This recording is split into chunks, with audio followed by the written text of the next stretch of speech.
السلام علیکم ورحمۃ اللہ وبرکاتہ۔ الحمدللہ رب العالمین والصلاة والسلام علی خاتم الانبیاء والمرسلین وعلی آلہ وصحبہ اجمعین، اما بعد۔ میرے فالوور کا میسج آیا تھا کہ غیبت کے ٹاپک پر ویڈیو بنائیے، تو آج کے ویڈیو جو ہے غیبت کے بارے میں ہے۔ آج آپ کے ساتھ میں چند باتیں شیئر کروں گی اور آپ سے امید کروں گی کہ آپ میری باتوں پر دھیان دیں گے۔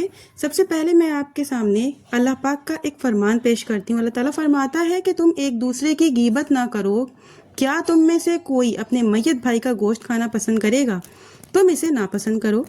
آیت میں غیبت سے روکنے کے ساتھ ہی یہ بتایا گیا ہے کہ غیبت کرنا اپنے بھائی اور اگر عورتوں کے سامنے رکھ کر بات کروں تو اپنی بہن کا گوشت کھانا ہے، وہ بھی زندہ نہیں، مردہ بہن کا، اس کی لاش کا، کیونکہ غیبت میں یہی ہوتا ہے کہ ایک عورت دوسری عورت کے عیوب کا جو وہاں ہوتی نہیں ہے لذت لے لے کر ذکر کرتی ہے اور اس بیچاری کی بے آبرو کرتی ہے۔ اور ایسا دیکھا جاتا ہے کہ کہیں دو اور چار عورتیں ہوں تو اکثر وہ کسی نہ کسی کی شکوہ شکایت اور عیب جوئی میں ہی رہتی ہیں۔ اسی کا نام ہوتا ہے غیبت۔ ایک بار آپ صلی اللہ علیہ وسلم نے صحابہ اکرام سے پوچھا کہ جانتے ہو غیبت کیا چیز ہے؟ پھر آپ نے خود ہی فرمایا کہ تم اپنے بھائی کو ایسی چیز سے یاد کرو جسے وہ پسند نہ کرتا ہو۔ صحابہ اکرام نے سوال کیا کہ اللہ کے رسول صلی اللہ علیہ وسلم، اس کے بارے میں جو بات ہو رہی ہے اگر اس کے اندر موجود ہو تب بھی غیبت ہے؟ آپ نے فرمایا اگر اس کے اندر وہ بات موجود تھی تب بھی غیبت ہے، اور اگر اس کے اندر وہ بات موجود نہیں ہے تو بھی یہ جھوٹا الزام ہے۔ اس حدیث سے آپ نے سمجھ لیا ہوگا کہ غیبت ایک شخص کے پیٹھ پیچھے کسی کی برائی کو بیان کرنے کا نام ہے جو اس کے اندر موجود ہے، اور اللہ نے اسی سے روکا ہے اور اس کو ناجائز کیا ہے، کیونکہ آپ کا فرض ہے کہ اگر آپ کی بہن میں کوئی برائی ہے تو اسے اکیلے میں سمجھاتے رہیں، اور آپ کو اللہ کے یہاں اس کا ثواب بھی ملتا ہے، لیکن آپ یہ نہ کر کے حسد و ڈھا کی وجہ سے اسے بے عزت کرنے کے پیچھے پڑے ہوئے ہیں۔ اسی لیے یہ بھی ہو سکتا ہے کہ آپ پر بھی یہی چیز پلٹ کر آئی، کیونکہ رسول اللہ صلی اللہ علیہ وسلم کا ارشاد ہے کہ جو اپنے بھائی یا بہن کو کسی گناہ کی وجہ سے شرمندہ کرتا ہے اور بے عزت کرتا ہے تو جب تک وہی گناہ نہیں کر لیتا اس کی موت نہیں ہوتی۔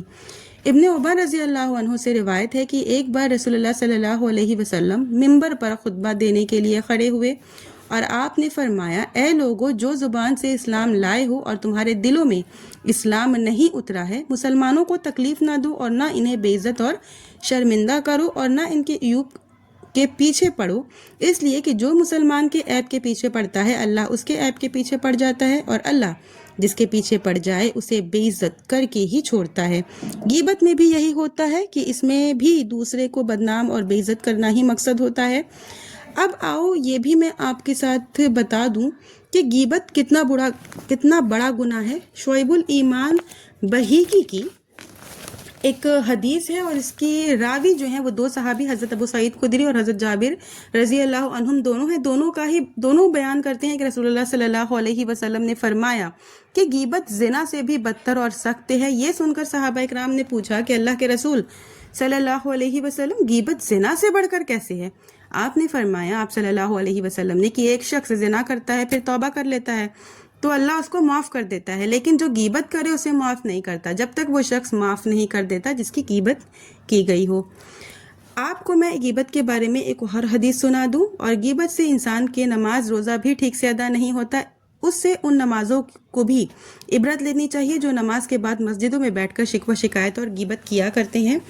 حدیث سے سنیے، ابن عباس رضی اللہ عنہ سے روایت ہے کہ وہ دو شخص مسجد نبوی میں آئے اور دونوں نے ظہر یا عصر کی نماز ادا کی اور دونوں روزے سے تھے۔ جب رسول اللہ صلی اللہ علیہ وسلم نے نماز پوری کر لی تو فرمایا، تم دونوں پھر سے وضو کرو اور پھر سے نماز پڑھو اور روزہ رکھے رہو، لیکن اس کے بدلے میں دوسرے دن بھی روزہ رکھ لینا۔ اور دونوں نے پوچھا کہ اللہ کے رسول صلی اللہ علیہ وسلم، اس کی وجہ کیا ہے؟ آپ نے فرمایا، تم دونوں نے غیبت کی ہے۔ معاذ اللہ، غیبت نماز روزے کو بھی برباد کر دیتی ہے اور اسے زناکاری اور بدکاری سے سخت